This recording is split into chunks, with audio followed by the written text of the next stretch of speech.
اسے دیکھ کر نادر خان کی تیوریوں پر بل پڑ گئے۔ اسے اپنا منصوبہ خاک میں ملتا نظر آیا۔ عین موقع پر اسے حاکم کی آمد سخت ناگوار گزری تھی۔ وہ جان گیا تھا کہ حاکم علی بھائی سے ملاقات کرنے کے لیے آئے ہیں۔ وہ نہیں چاہتا تھا کہ وہ بھائی سے ملاقات کرے اور اس کی سازش ابتدائی مرحلے میں ہی ناکام ہو جائے۔ کیوں آئے ہو یہاں؟ یہ تھانہ ہے، کوئی گاؤں کا چوپال نہیں کہ جب جی چاہا منہ اٹھا کے چلے آئے۔ تھانے دار جی، میں بھائی صاحب سے ملنے آیا ہوں، مہربانی کر کے مجھے اس سے ملنے دیں۔ دراصل اس کی بیوی سخت بیمار ہے۔ وہ بیوی بیمار ہے تو کسی ڈاکٹر حکیم کے پاس لے کر جاؤ اسے، یہاں کیا لینے آئے ہو؟ اٹھو، دفع ہو جاؤ۔ کچھ خدا کا خوف کرے تھانے دار صاحب، ایک تو تم نے اسے بے گناہ پکڑ کر بند کر لیا ہے اور اب ملنے پر بھی پابندی لگا رہے ہو۔ بکواس مت کرو، وہ پکا وعدہ دیا ہے، اپنے قاتل اور مفرور بیٹے کے ساتھ مل کر ڈکیتیاں ڈالتا ہے۔ میں نے اسے ثبوتوں کے ساتھ گرفتار کیا ہے۔ اگر وہ مجرم ہے تو پھر اسے عدالت میں پیش کیوں نہیں کرتے؟ آج 10 دن ہوگا اسے حوالات میں بند کیے ہوئے۔ تم تم مجھے قانون سکھاؤ گے؟ انسپکٹر نادر خان کو، جس کا نام سن کر بڑے بڑوں کا پیشاب کھاتا ہوتا ہے۔ اتنا کہہ کر وہ غصے سے پھنکارتا ہوا اس کی طرف بڑھا۔ عین اسی وقت ملک نے دفتر کے اندر قدم رکھا اور نادر کے بڑھتے ہوئے قدم رک گئے۔ کیا بات ہے نادر خان؟ کیا اس بیچارے نے جو تم غصے میں اتنا اونچا بول رہے ہو؟ ملک صاحب، تھانے دار صاحب میرے ساتھ زیادتی کر رہے ہیں۔ میں یہاں بھائی صاحب سے ملنے کے لیے آیا ہوں پر یہ اجازت نہیں دے رہے۔ کیوں نادر خان؟ یہاں کے ملک کیا کہہ رہے ہیں؟ بھائی تم مسز کے بھائی سے کیوں نہیں ملنے دے رہے ہو؟ ملاقات کرنا تو ملزم کے رشتہ داروں کا قانونی حق ہے۔ ملک صاحب، اب میں تمہیں کیسے سمجھاؤں کہ بس رہنے دو۔ مالک نے ہاتھ اٹھا کر اسے ٹوکا اور پھر حاکم علی سے بولا، جاؤ اور اپنے بھائی سے ملاقات کر لو، لیکن زیادہ دیر نہ لگانا۔ دیکھ رہے ہو نا، انسپکٹر صاحب کا پارا چڑھا ہوا ہے۔ یہ کیا کر رہے ہو ملک صاحب؟ آخر قانون بھی کوئی چیز ہے۔ یوں ہر روز مجرم کے رشتے دار ملنے کے لیے آتے رہے نا تو پھر اس تھانے میں میری بات کون مانے گا؟ نادر خان عجیب کشمکش کا شکار ہو گیا تھا۔ حاکم علی کے سامنے وہ ملک مراد کو کسی بھی طرح روک نہیں سکتا تھا۔ اس نے چند غیر محسوس اشارے بھی کیے مگر ملک حاکم علی کی طرف متوجہ تھا۔ تمہاری اوقات تو کچھ نہیں ہوگا یار، تم معمولی سی بات کا بتنگڑ بنا رہے ہو۔ یہ معمولی سی بات نہیں ہے، میں تمہیں کیسے سمجھاؤں؟ تم اپنے پیروں پر کلاڑی مار رہے ہو۔ تم صاف صاف بتا کیوں نہیں دیتے مجھے؟ کیوں پہلیاں بجھوا رہے ہو؟ ملک کو بھی غصہ آ گیا۔ ان دونوں کو ایک دوسرے سے الجھتے دیکھ کر حاکم علی چپکے سے وہاں سے نکلا اور تیزی سے حوالات کی طرف روانہ ہو گیا۔ حوالات کے سامنے ایک سنتری بادشاہ نے اسے روکنے کی کوشش کی تو وہ چالاکی سے میں اجازت لے چکا ہوں کہہ کر آگے بڑھ گیا۔ سنتری بادشاہ دوبارہ ایک بینچ پر بیٹھ کر اگنے لگا۔ حاکم علی کو اپنے سامنے دیکھ کر قاسم فوراً اٹھا اور سلاخیں تھام کر بولا، تم بڑے اچھے موقع پر آئے ہو۔ تھوڑی دیر پہلے میں تم سے ملنے کی دعائیں مانگ رہا تھا۔ کیوں؟ کیا بات ہے؟ تھانے دار نے آپ کو دوبارہ تو نہیں، یہ بات نہیں، دراصل تھانے دار کمینگی پر اتر آیا ہے۔ اتنا کہہ کر اس نے حوالات سے باہر دائیں بائیں ایک محتاط سی نگاہ ڈالی اور پھر بولا، حاکم علی، یہ تھانے دار بہت حرامی قسم کا بندہ ہے۔ زبردستی انتقال پر انگوٹھا لگوانے کے لیے اس نے مجھے کیسے دھمکی دی ہے کہ بتاتے ہوئے زبان میرا ساتھ نہیں دیتی۔ جی چاہتا ہے کہ زمین پھٹے اور میں اس میں سما جاؤں۔ بھائی صاحب، میں بڑی مشکل سے بچ بچا کر آپ تک پہنچا ہوں۔ ابھی تھانے دار میرے پیچھے آنے والا ہوگا۔ آپ کو جو کہنا ہے جلدی جلدی کہہ لیں، میرے پاس وقت بہت کم ہے۔ ہاں، وقت تو واقعی کم ہے۔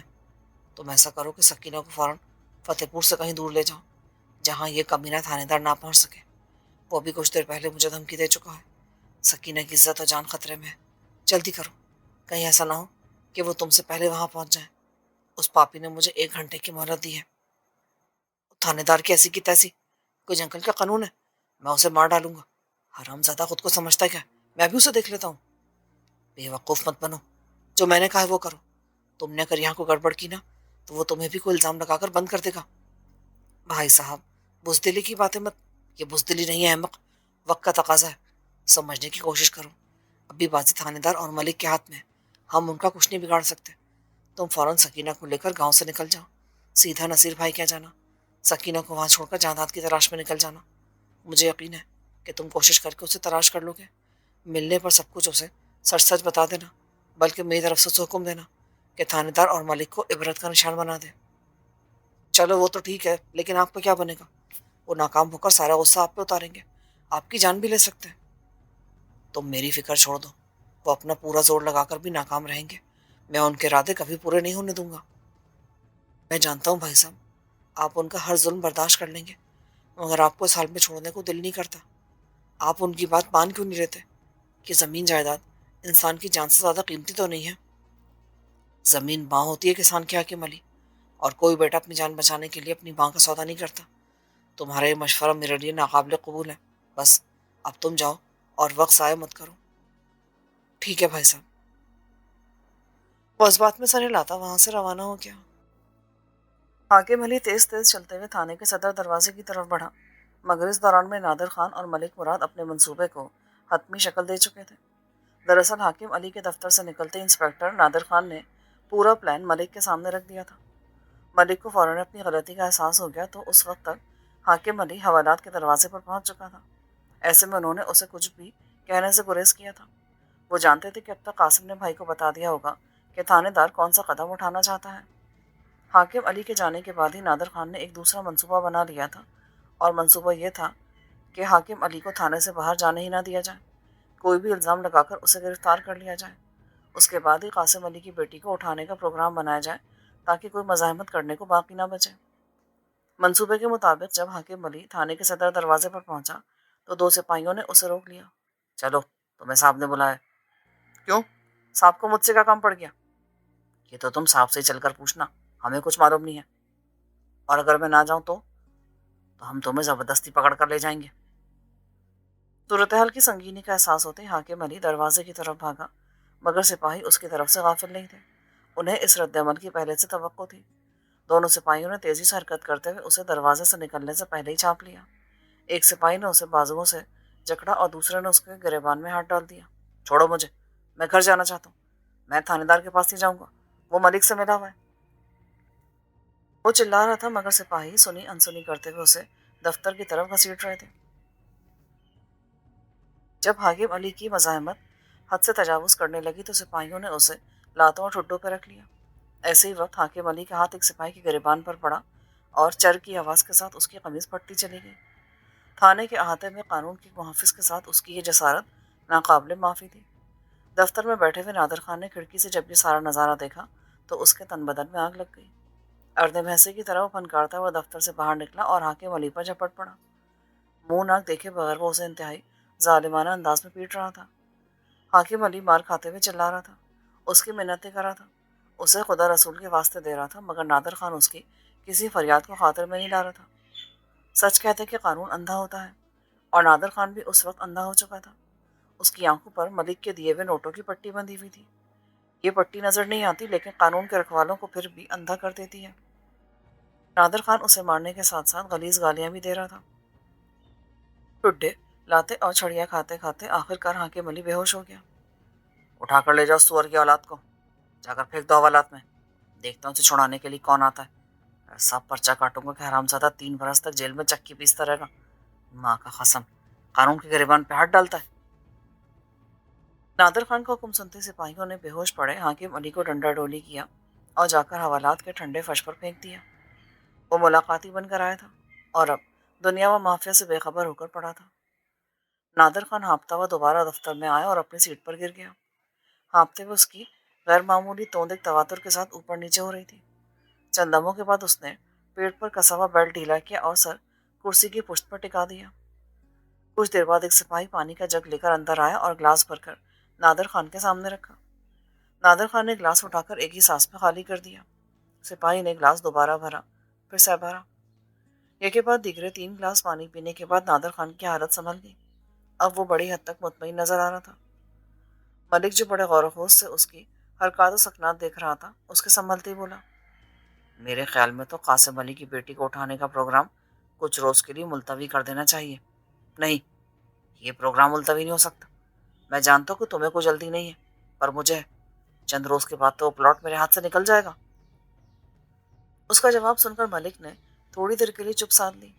شاید اس کے اندر کوئی کشمکش شروع ہو چکی تھی۔ کیا بات ہے؟ کہیں تم قاسم کے مفروض بیٹے سے خوفزدہ تو نہیں ہو گئے؟ نہیں، یہ بات نہیں ہے۔ دراصل ہم دیہاتی لوگ بہو بیٹیوں پر ہاتھ ڈالتے ہوئے گھبراتے ہیں، ہمارے یہاں سے بزدلی تصور کیا جاتا ہے۔ ارے چھوڑو ملک صاحب، مجھے تو تمہاری سوچ پر افسوس ہو رہا ہے۔ غریبوں کی بہو بیٹیاں تو ہوتی ہم جیسوں کی تسکین کے لیے ہیں۔ ایک وڈیرے کو اپنا روب دبدبہ قائم رکھنے کے لیے ایسے کام کرنے پڑتے ہیں، ورنہ گاؤں کا ہر دوسرا نوجوان جائیداد کی طرح تمہیں آنکھیں دکھانے لگے گا۔ ویسے بھی جائیداد کو سبق سکھانے کے لیے یہ کارروائی ناگزیر ہے. مجھے یقین ہے کہ جب اس واقعے کے بارے میں اسے معلوم ہوگا نا تو وہ اندھا دھند گھر کی طرف بھاگے گا. تب میں اسے بآسانی پولیس مقابلے میں پار کر دوں گا. یہ سارا پلان میں نے تمہارے بھلے کے لیے بنایا ہے. نادر خان کی شخصیت میں تمام برائیاں بدرجہ عدم موجود تھیں. اپنی چرب زبانی سے کام لے کر اس نے لمحوں میں ملک کو قائل کر لیا. منصوبے کو پایہ تکمیل تک پہنچانے کے لیے ملک نے پٹواری کو لانے کے لیے فوراً جیپ بھجوا دی تھی. پٹواری کے پہنچنے کے بعد انہوں نے منصوبے کو حتمی شکل دی اور پھر نادر خان 4 سپاہیوں کو ساتھ لے کر جیپ میں فتح پور کی طرف روانہ ہو گیا. سورج غروب ہونے کے بعد وہ قاسم علی کے گھر کے دروازے پر پہنچ گئے. ڈیوڑی کے دروازے پر انہیں دستک دینے کی ضرورت ہی پیش نہ آئی. وہ پہلے سے کھلا ہوا تھا. نادر خان سپاہیوں کے ساتھ دندناتا ہوا اندر داخل ہوا اور پھر 4 سپاہیوں کو حکم دیتے ہوئے بولا, اچھی طرح تلاشی لو پورے گھر کی. وہ حرام زیادہ یہیں کہیں چھپا بیٹھا ہوگا. پولیس والوں کو دیکھ کر وہ ماں بیٹی ویسے حواس باختہ ہو چکی تھی. نادر خان کا حکم سن کر تو ان کی آدھی جانیں نکل گئی. تھانے دار جی, کیا بات ہے؟ قاسم کی بیوی ختیجہ نے سمے میں انداز میں پوچھا. جائیداد کو کہاں چھپا رکھا ہے تم لوگوں نے؟ جلدی بتاؤ, ورنہ میں تمہاری بیٹی کو گرفتار کر کے لے جاؤں گا. خدا کی قسم, ہمیں کچھ نہیں معلوم. تم گھر کی تلاشی لے سکتے ہو اگر وہ... بڑی بھی, میں یہاں سچ سننے کے لیے آیا ہوں. تم شاید جانتی نہیں, پولیس کے سامنے غلط بیانی کرنا کتنا بڑا جرم ہے. بولو, سچ سچ بتاؤ, تمہارا بیٹا کہاں چھپا ہوا ہے, ورنہ بہت بری طرح پیش آؤں گا. تھانے دار صاحب, اچانک سکینہ جرأت کا مظاہرہ کرتے ہوئے بولی, میں تمہاری آمد کا مقصد جان گئی ہوں, لیکن اب اس گھر میں کچھ بھی باقی نہیں بچا. سب کچھ تو تم پہلے ہی لوٹ کر لے گئے ہو. واہ سوڑیاں واہ, دل خوش ہو گیا تمہارا جواب سن کر. ایک قاتل اور مفرور کی بہن کو ایسے دلیر ہونا چاہیے تھا. اور تم ایک بات بھول رہی ہو کہ ابھی اس گھر کی سب سے قیمتی شے باقی ہے, اور وہی چیز تو میں لوٹنے کے لیے آیا ہوں. سکینہ کو ایک دم خطرے کا احساس ہوا. وہ اس کا اشارہ اچھی طرح سمجھ گئی تھی. نادر خان اسے یوں ندیدے پن سے دیکھ رہا تھا جیسے زندہ ہی نکل جائے گا. ایک لمحے کے لیے تو وہ خود میں سمٹ کر رہ گئی, لیکن اس نازک وقت میں یوں سمٹے ہونے سے کچھ نہیں ہوتا. اسے اپنی عزت بچانے کے لیے کوئی عملی قدم اٹھانا تھا. تھانے دار کے تیور بتا رہے تھے کہ وہ معاف کرنے والوں میں سے نہیں ہے.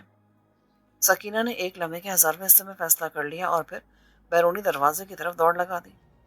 نادر خان کو اس سے اتنی جرأت کی توقع نہیں تھی, اس لیے اس کے سنبھلنے تک سکینہ نے 10 قدم کا فاصلہ طے کر لیا تھا. نادر خان نے اس کے پیچھے بھاگنے کے بجائے سرعت کے ساتھ ریوالور نکالا اور دوڑتی ہوئی سکینہ کے دائیں بائیں 2 فائر جھونک دیے. گولیاں اس سے کافی فاصلے سے گزری تھیں, مگر دھماکوں کی آواز سن کر اس نے ایک چیخ ماری اور دہشت زدہ ہو کر منہ کے بل گر پڑی. ختیجہ نے گڑگڑاتے ہوئے نادر خان کے پیر پکڑ لیے تھے اور 4 سپاہی بھی فائرنگ سن کر بوکھلا کر باہر نکل آئے تھے. ان چاروں کے چہروں پر ہوائیاں اڑ رہی تھیں. مسلح ہونے کے باوجود ان کے دل دھک دھک کر رہے تھے. غالباً انہوں نے یہ سمجھ لیا تھا کہ جہاداد آ گیا ہے. نادر خان کو سلامت کھڑا دیکھ کر انہوں نے اطمینان کی سانس لی اور جواب طلب انداز میں اس کی طرف دیکھنے لگے. او میرا منہ کے دیکھ رہو, اس ماں کو پکڑو اپنی, ورنہ دوبارہ بھگ جائے گی. وہ سامنے پڑی ہے, جلدی کرو. اس نے گری ہوئی سکینہ کی طرف اشارہ کیا. پھر اس نے اپنے قدموں میں سسکتی ہوئی ختیجہ کو ٹھوکر ماری. بڑی بی, مجھے سیدھے الٹے واسطے نہ دو. ایک ڈاکو اور قاتل کی ماں میرے نزدیک کسی رحم کی مستحق نہیں ہو سکتی. تمہیں خدا کا واسطہ میری بیٹی کو مت مارو. اسے جہادات کے بارے میں کچھ بھی معلوم نہیں. ہم یہ گاؤں چھوڑ کر چلے جائیں گے. خدا کے لیے ہم پہ رحم کرو. ہم بہت غریب اور چھوٹے لوگ ہیں. او غریب اور چھوٹے لوگ تیرے بیٹے کی طرح قتل کرتے نہیں پھرتے. وہ ملک اور وڈیروں سے دشمنیاں نہیں پالتے, بلکہ ان کے ڈھور ڈنگر چراتے ہیں, ان کی زمینیں کاشت کرتے ہیں, ان کی مٹھی چاپی کرتے ہیں. اس دوران 4 سپاہی سکینہ کو پکڑ لائے تھے. خوف اور دہشت سے وہ کانپ رہی تھی. ختیجہ بدستور سے اسکیوں میں روتے ہوئے نادر خان کو واسطے دے رہی تھی, لیکن نادر خان کے پاس واسطے سننے والے کان کہاں تھے. اس کی سماعت و بصارت تو ملک کے پاس گروی رکھی تھی. اس کے دل و دماغ پر تو 20,000 روپے کے نوٹ چھائے ہوئے تھے. نادر خان چند لمحے تو کانپتی ڈرتی سکینہ کو گھورتا رہا, پھر سپاہیوں کو حکم دیتے ہوئے بولا, اس لڑکی کو تھانے لے چلو. میں دیکھتا ہوں جائیداد کیسے خود کو قانون کے حوالے نہیں کرتا. نہیں. ختیجہ چیختے ہوئے دوبارہ نادر خان کے قدموں سے لپٹ گئی. اللہ کے واسطے یہ ظلم مت کرو. جائیداد کے جرم کی سزا میری بیٹی کو مت دو. ہمارے پاس عزت کے سوا اور کچھ نہیں ہے. تمہیں اللہ کا واسطہ ہماری عزت کو مٹی میں نہ ملاؤ. میری بیٹی کو چھوڑ دو. آنسو مت بہاؤ مکار بڑھیا. تمہارا بیٹا جب تک خود کو گرفتاری کے لیے پیش نہیں کرتا تب تک اس کی بہن انسپکٹر نادر خان کی مہمان بن کے رہے گی. اپنے بیٹے تک پیغام پہنچا دو کہ اگر بہن کی عزت پیاری ہے تو سر کے بل چل کر تھانے پہنچ جائے، ورنہ… اس نے سکینہ پر پرہوس نگاہیں ڈالتے ہوئے فقرہ ادھورا چھوڑ دیا۔ سکینہ کو بالکل چپ لگ گئی تھی۔ وہ یوں خالی خالی نگاہوں سے انہیں دیکھ رہی تھی جیسے ذہنی توازن کھو بیٹھی ہو۔ حتیٰ کہ جب سپاہی اسے پکڑ کر بیرونی دروازے کی طرف لے جانے لگے تو بھی اس نے کوئی رد عمل ظاہر نہ کیا۔ وہ یوں چل رہی تھی جیسے کسی تنویبی عمل کے زیر اثر ہو یا پھر کسی نے اس پر جادو کر دیا ہو۔ تھوڑی دیر بعد وہ سکینہ کو جیپ میں ڈال کر تھانے کی طرف روانہ ہو گئے۔ خدیجہ گھر کے صحن میں چیختی چلاتی اور سینہ پیٹتی رہ گئی، لیکن وہاں اس کے نعرے سننے والا کوئی نہ تھا۔ رات کے تقریباً 9 بجے نادر خان کی جیپ تھانے کے صدر دروازے سے اندر داخل ہوئی۔ سپاہیوں کو اسے سکینہ کا خیال رکھنے کا حکم دیا اور پھر دفتر کی طرف بڑھ گیا۔ اندر کرسی پر ایک حوالدار بیٹھا اونگ رہا تھا۔ نادر خان کے قدموں کی چاپ سن کر وہ بوکھلا اٹھا اور فوراً سلوٹ مار دیا۔ رحیم گل، فوراً کوئی بندہ ملک مراد کو بلانے کے لیے روانہ کر دو، اسے کہنا پٹواری کو ساتھ لانا نہ بھولے۔ حوالدار یس سر کہتا باہر نکل گیا اور نادر خان خیالات میں کھو گیا۔ سکینہ کو دیکھ کر واقعی اس کی نیت بہک گئی تھی، مگر پہلے انتقال پر قاسم علی کا انگوٹھا لگوانا ضروری تھا۔ سکینہ تو ویسے ہی اس کے لیے گھڑے کی مچھلی تھی۔ ملک کا کام ہو جانے کے بعد وہ جب چاہتا گھڑے میں سے اس مچھلی کو نکال سکتا تھا۔ وہ مکافات عمل کو بھول کر شیطانی خیالات میں کھویا ہوا تھا۔ ویسے بھی اپنی سروس کے دوران اس نے آج تک کوئی نیکی والا کام نہیں کیا تھا۔ 1 گھنٹے کے بعد ملک پٹواری کے ساتھ وہاں پہنچ گیا۔ منصوبے کے مطابق نادر خان سکینہ کو 2 سپاہیوں کی معیت میں حوالات کے عین سامنے کھلی جگہ پر لے کر پہنچ گیا۔ سکینہ کو دیکھتے ہی قاسم علی نے رونا دھونا اور گڑ گڑانا شروع کر دیا۔ وہ دونوں سپاہیوں کو خدا اور رسول کے واسطے دے رہا تھا، لیکن سپاہی اس کی کسی بات کو قابل اطنا نہیں سمجھ رہے تھے۔ سکینہ کی بدستور پہلے والی حالت تھی، سحر زدہ سی۔ اسے خبر نہ تھی کہ تھوڑی دیر بعد اس پر ایک قیامت ٹوٹنے والی ہے، ایک ایسی قیامت جو زندگی بھر کے لیے اس کی جان کا روک بن جائے گی۔ اس پر ایک عجیب سی بے حسی تاری تھی۔ سلاخوں کے پیچھے قید میں روتے گڑ گڑاتے اپنے باپ کو دیکھ کر بھی اس کی آنکھوں میں شناسائی کی کوئی چمک نہ لہرائی۔ سکینہ! اچانک قاسم علی نے رونا گڑ گڑانا چھوڑ کر بیٹی کو حلق کی پوری طاقت صرف کرتے ہوئے پکارا۔ میری طرف دیکھو بیٹی، میں تمہارا باپ ہوں، مجھے پہچانو۔ کیا ہوا تمہیں؟ چپ کیوں ہو؟ مجھے بتاؤ، ان ظالموں نے تمہارے ساتھ کیا کیا ہے؟ سکینہ چپ رہی۔ اس کی آنکھوں میں معمولی سی بھی شناسائی پیدا نہیں ہوئی تھی۔ وہاں قاسم علی کو احساس ہوا جیسے وہ کسی نشے کے زیر اثر ہو۔ وہ دوبارہ چلایا، مگر اس بار دونوں سپاہیوں سے بولا تھا وہ، ظالموں، اسے چھوڑ دو، اس معصوم نے تمہارا کیا بگاڑا ہے؟ خدا کا خوف کرو، اس کی لاٹھی سے ڈرو، وہ دیکھ رہا ہے تم اس کے انتقام سے۔ اچانک اس کی نگاہ ملک اور پٹواری کے ساتھ ساتھ نادر خان پر پڑی اور اس کا جملہ ادھورا رہ گیا۔ کیا خیال ہے بڑے میاں، انتقال پر انگوٹھا لگاؤ گے یا پھر کھیل شروع کیا جائے؟ نادر خان عین لاک اپ کے سامنے پہنچ کر استہزائیہ انداز میں پوچھنے لگا۔ جب تک میری بیٹی مجھے پہچانے گی نہیں، میں انتقال پر انگوٹھا لگانا رہا تو ایک طرف، تمہاری طرف دیکھنا بھی پسند نہیں کروں گا۔ قاسم علی نے شعلہ بار لہجے میں کہا۔ ان دونوں کے درمیان سلاخیں حائل نہ ہوتی تو شاید قاسم علی نتائج کی پرواہ کیے بغیر اس پر جھپٹ پڑتا۔ نادر خان اس کا جواب سن کر دونوں سپاہیوں کی طرف پلٹا۔ اور کیا کیا تم لوگوں نے اس کی ماں کے ساتھ؟ وہ کوئی نشہ مشہ تو نہیں پلا دیا اسے؟ یہ اپنے باپ کو پہچانتی کیوں نہیں؟ نہیں سر، ہم نے تو اسے ہاتھ تک نہیں لگایا، یہ پہلے سے یوں ہی کھوئی کھوئی اور گمسم سی ہے، ابھی تک زبان سے ایک لفظ نہیں نکالا، لگتا ہے گونگی ہو گئی ہے۔ گونگی؟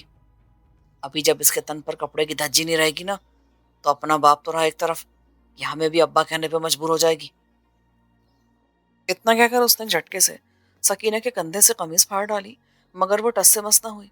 نہ اس نے خود میں سمٹنے کی کوشش کی اور نہ چیخنے چلانے کی۔ تاہم سلاخیں ہاتھ میں تھامے قاسم علی پوری قوت سے چلا رہا تھا۔ وہ اونچی آواز میں نادر خان کو واسطے دے رہا تھا، رو رہا تھا، گڑ گڑا رہا تھا، لیکن نادر خان نے اس کی طرف دیکھنا بھی گوارا نہ کیا۔ سکینہ کا ایک بازو ننگا کرنے کے بعد نادر خان نے غور سے اس کے چہرے کے تاثرات دیکھے۔ اس کے چہرے پر خوف یا دہشت کا ہلکا سا شائبہ تک نہ تھا۔ وہ خالی خالی آنکھوں سے بالکل ناک کی سیدھ میں دیکھ رہی تھی۔ نادر خان کے لیے اس کی کیفیت واقعی چونکا دینے والی تھی۔ ایک لمحے کے لیے اس کے چہرے پر پریشانی کے تاثرات ابھرے، لیکن جلدی اس نے اپنی کیفیت پر قابو پاتے ہوئے سکینہ کا دوسرا بازو بھی کندھے سے اوریا کر دیا۔ اس بار اسے امید تھی کہ وہ روئے گی، چلائے گی، گڑ گڑائے گی، مگر جب ایسا کچھ بھی نہ ہوا تو وہ چلا کر بولا، حرام زادی، چپ کیوں ہے؟ رو، گڑ گڑاؤ، تمہاری عزت کا جنازہ نکلنے والا ہے۔ سکینہ بدستور کھوئے کھوئے انداز میں کھڑی رہی۔ نادر خان کا غصہ آسمان کو چھو رہا تھا. جھنجھلا کر اس نے سکینہ کو تھپڑ مارا لیکن نتیجہ وہی صفر رہا. اور تجھے خدا کا واسطہ نادر خان، تم جو کہو گے میں وہی کروں گا. میں ایک انگوٹھا تو کیا، سینکڑوں انگوٹھے لگانے کو تیار ہوں، لیکن میری بیٹی کو چھوڑ دو. قاسم علی ہذیانی انداز میں چلا رہا تھا، لیکن نادر خان کے کانوں تک شاید اس کی فریاد پہنچ ہی نہیں رہی تھی. اسے تو سکینہ نے وقت میں ڈال دیا تھا. وہ اس کی چیخیں سننے کا منتظر تھا. وہ اسے گھائل اور خوفزدہ ہرنی کے مانند تھانے کے احاطے میں دوڑانا چاہتا تھا اور خود شاید شکاری کتا بن کر اس پر جھپٹنا چاہتا تھا، لیکن وہ کسی بے جان بت کی طرح زمین میں پیوست ہو کر کھڑی ہوئی تھی. اپنے دونوں اوریا بازو کی طرف اس نے آنکھ اٹھا کر بھی نہیں دیکھا تھا. نادر خان کا تھپڑ کھا کر اس کی اوڑھنی سر سے ڈھلک کر گلے میں جھول رہی تھی، مگر اسے کو پرواہ نہیں تھی. وہ جو شرم و حیا کا پیکر تھی، کبھی باپ بھائی کے سامنے بھی اس نے اپنا سر ننگا نہیں کیا تھا، آج وقت کے فرعونوں کے ہاتھوں لوٹنے والی تھی. اپنے ارادوں کی ناکامی نے نادر خان کو بالکل ایک درندہ بنا دیا. تیش میں کر اس نے سکینہ کے چہرے پر تھپڑوں کی بارش کر دی. وہ گر کر اٹھنے لگی، اٹھ اٹھ کر گرنے لگی. وہاں سب تماشا دیکھنے والے تھے، سوائے ایک لاچار اور بے بس باپ کے جو آہنی سلاخوں کے پیچھے تڑپ رہا تھا، چلا رہا تھا، کہیں دور آسمانوں میں بیٹھے ہوئے خدا کو پکار رہا تھا. لیکن شاید ابھی لمحہ قبولیت بہت دور تھا. پھر پلک جھپکتے میں وہ سب کچھ ہو گیا جو ان کے وہم و گمان میں بھی نہ تھا. ادھر نادر خان کا گستاخ ہاتھ سکینہ کے گریبان کی طرف بڑھا، ادھر قاسم علی نے وحشیانہ انداز میں دوڑ کر اپنا سر آہنی سلاخوں سے ٹکرا دیا. سلاخوں کا تو کچھ نہ بگڑا، مگر اس کا کاسا سر ضرور ٹوٹ گیا. وہ دھڑام سے ننگے فرش پر گرا اور سود و ضیاء سے بے نیاز ہو گیا. اس ٹکراؤ کے نتیجے میں جو آواز پیدا ہوئی تھی اس نے نادر خان کا بڑھتا ہوا ہاتھ روک دیا. صورتحال کا پتہ چلتے ہی تھانے میں کھلبلی مچ گئی. ایک قیدی نے تھانے کے حوالات میں خودکشی کر لی تھی. یہ کوئی معمولی بات نہیں تھی. نادر خان نے حواس باختہ ہو کر حوالات کا دروازہ کھلوایا اور جلدی سے اندر گھس گیا. اس کے پیچھے پیچھے دونوں سپاہی ملک اور پٹواری بھی اندر چلے گئے. نادر خان نے فرش پر پڑے قاسم علی کو ہلایا جلایا، نبض چیک کی، پھر کان اس کے سینے سے لگایا. وہ ان دھڑکنوں کو سننے کی کوشش کر رہا تھا جو ہمیشہ کے لیے خاموش ہو چکی تھی. اس نے سر اٹھا کر قاسم علی کے چہرے کی طرف دیکھا تو بے ساختہ ایک جھرجھری لے کر رہ گیا. اس کا ماتھا تقریباً پچکا ہوا تھا اور سر سے بہنے والے خون نے چہرے پر آڑی ترچی سرخ لکیریں کھینچ دی تھیں. اس کی کھلی ہوئی ساکت آنکھوں سے آخری لمحوں کا وہ اذیت ناک کرب نمایاں ہو رہا تھا جو قیامت بن کر اس پر گزرا تھا. اس کی ساکت آنکھیں زبان حال سے پکار پکار کر نادر خان اور ملک مراد کو بھیانک انجام کی خبر دے رہی تھیں. اب اب کیا ہوگا ملک صاحب، یہ تو مر گیا. نادر خان نے پریشانی کے عالم میں کہا. ہونا کیا ہے، انتقال پر انگوٹھا لگوا کر پھینک دیں گے کہیں جنگل میں. وہ کس نے پتہ کرنا ہے، حرامزادے کا ہے کون جو تمہیں پوچھے گا. پھر بھی ملک صاحب وہ ایک قیدی تھا، کافی لوگ جانتے ہیں کہ وہ گزشتہ کئی روز سے تھانے کے حوالات میں بند ہے. ایسے میں اگر لوگوں کو اس کی لاش ملی تو سارے الزام مجھ پر آ جائے گا. اس کا حل بہت آسان ہے. ملک کے یار دماغ نے فوراً ایک منصوبہ سوچ لیا. تم حاکم علی کو فرار ہونے کا موقع دو اور پھر تندہی سے دونوں بھائیوں کی تلاش کرو. ان ان پڑھ جاہل دیہاتیوں کو ذرا بھی شک نہ ہوگا کہ تمہاری تلاش محض ایک ڈرامہ ہے. نادر خان کو یہ مشورہ بہت پسند آیا.